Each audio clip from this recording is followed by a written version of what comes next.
To add a variable product, navigate to Products, Add New, or you can click All Products and then Add New. Firstly, add the product name. Next, add the description. Here you can see the meta description to see how your product may appear on Google. And over here, you can add your product short description. Next, we're going to change the product data to variable product for the product type. When creating a variable product, it is important to add different variations. In this case, the product is a chicken and mash pot pie, and we've made note that servings are suitable for up to 6 people. In this case, we should add the variations for the amount of servings from 1 to 6. Before we can add a variation, we need to add an attribute. We're going to start by adding a custom product attribute that is unique to this particular product. Here we're going to add the name serving size, and then we're going to enter some text or some attributes by a pipe separating values. Next we're going to say used for variations and save attributes. This gives us the various attributes we're going to need for the variation section. Under variations, from the drop-down we can click Create Variations from All Attributes. If we then say Go and OK, we notice that 6 variations are added. If we then say OK, we can note the various variations for the different sizes.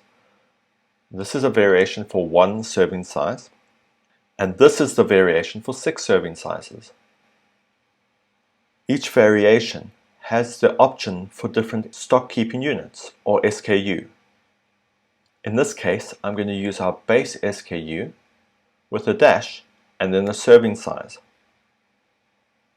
I'll do the same for the various other serving sizes.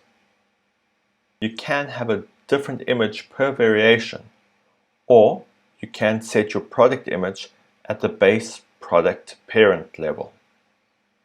Click Set Product Image. Here I have an image of a chicken and mash pot pie. I've set the image size to 900 by 900 pixels. I'm going to drag this image under the media section and select Set Product Image. Continuing at the product level, I'm going to set the various prices. If my base price is 1200 units, I can start by working out what my variant price would be for an individual serving. 200, 400, 600, 800, 1000, 1200. If I have a sales price on one of the variants, for instance, a person buying 6 servings, I could set the sales price here, in this case to 1100. If I have a product that's not made to order and has particular stock numbers, I can set the stock numbers here by clicking Manage Stock and then entering the stock quantity. Finally, we're going to click Save Changes, and then we're going to set the category. Now click Publish, and then click View Product.